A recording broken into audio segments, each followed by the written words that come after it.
with you 3 mistakes that sales rep makes that actually kills sales, repels clients from actually wanting to follow through with the deal, and ultimately what you can do actually to avoid and overcome the most common objections, and how you can increase your sales volumes and close more deals regardless of whatever industry that you're in. All right, so with that being said, of course, let's go ahead and dive right into the video because we got a lot to cover. So number one, after being in sales, of course, several years, selling in over several different industries, doing very well, selling, make tens of thousands of dollars in life insurance, solar, merchant service processing, travel, you name it, selling privately and to businesses.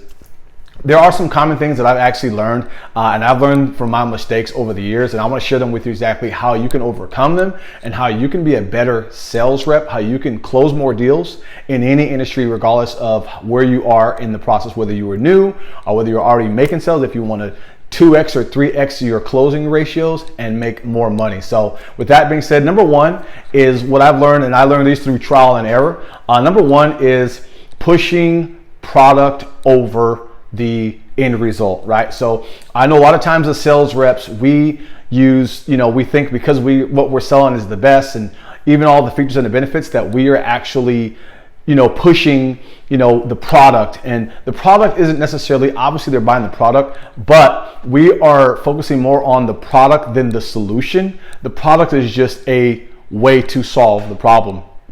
And so what a lot of sales reps makes, I know myself included, is pushing product because we think it's the best thing on the market since sliced bread. And even with all the features and the benefits, we think that is going to be the determining factor in what is going to make them want to buy from us. So being a product pusher alone, it's people over product, right? Because we are in the people business before we are in the product business. So it doesn't matter what industry you're in, whether that be solar or life insurance or HVAC or vacuum cleaners or travel or network marketing or any type of industry, merchant service processing, roofing. I've done roofing as well, done very well. It doesn't really matter, because at the end of the day, we are in the people business first before we're in any product business. And so if we understand that we are here to serve people, then we must understand people and their buying mechanisms and how to satisfy buyers, what I call buyer's hypergamy, right?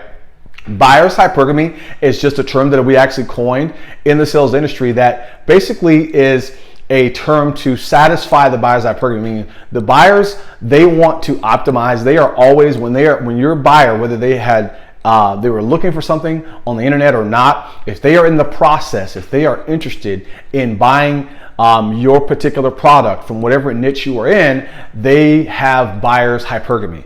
And what is buyer's hypergamy? Buyer's hypergamy meaning they are always looking for the best, right? Not necessarily the best product, that's a given. When I say the best, what I mean is the best sales rep that can connect with them on a more intimate level, on a deep level, which means understanding why they want to do what they want to do, bringing out their pain points, and actually making it real to get them to see that they actually need the product, right? Whatever it is, whether there was an interest, if they don't have a heightened interest level to buy it, they will not buy. And so buyer's hypergamy means they are always optimizing, they are always looking for the best. Now, as a sales rep, you automatically, in most cases, you're not going to be looked at as their best option. Let's just face it. And what that means is most people that are buying something, they have a negative connotation towards sales reps. If you are doing the normal things that most sales reps do, you're going to fail and you're going to lose in this game. And what I mean by that is what most sales reps do is they're focused on product and building fake rapport. They never make that connection, and they don't ask the right questions in order to get that prospect to open up, to let their guards down, and ultimately sell themselves on why they need your thing. So it doesn't matter what it is that you're selling. If you don't get prospects to open up and to share with you their most deepest, most intimate pain points and why they need to buy from you, you're never going to sell. You're always going to have an uphill battle, pulling teeth, trying to get people to buy your stuff. And so learning how to satisfy buyer's hypergamy is what we teach in a program where we actually show you how to sell in line with buyer's hypergamy.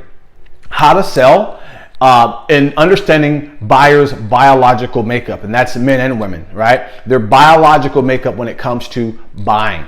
Now, I'm sure you heard of the term, people buy on emotion and they justify with logic. And a lot of us have heard that. If you've read any type of sales book, I know that you've heard that moreover. But what a lot of sales books don't teach us is how do we understand exactly the understanding and what is buyer's hypergamy? What is it that makes people buy?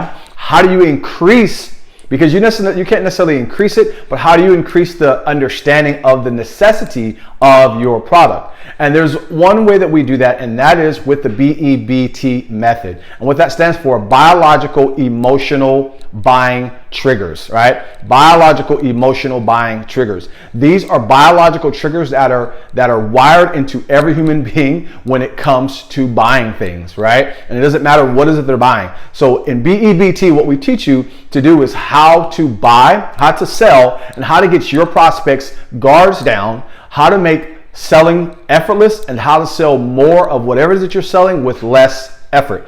Now let's just face it.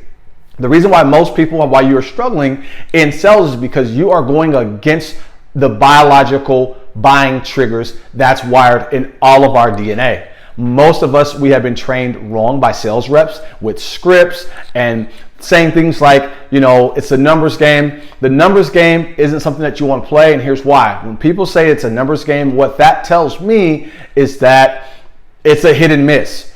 When you are playing the BEBT game, then you are increasing your chances because you are understanding the buyer's emotional biological triggers. And once you begin to understand buyer's emotional biological triggers, then you will understand the proven method and which questions and the processes in which that you could take them and you need to take them to in order to get them into a results-based buying decision. Not shopping, not thinking about it, not let me talk to my dog or let me talk to my husband or my wife, but getting them to a state to where they can understand their need for your product and your product today. All right. So with that being said, of course, I hope you got some value. Of course, if you have, let me know in the comments here. Till next time, of course, I'll see you on the internet.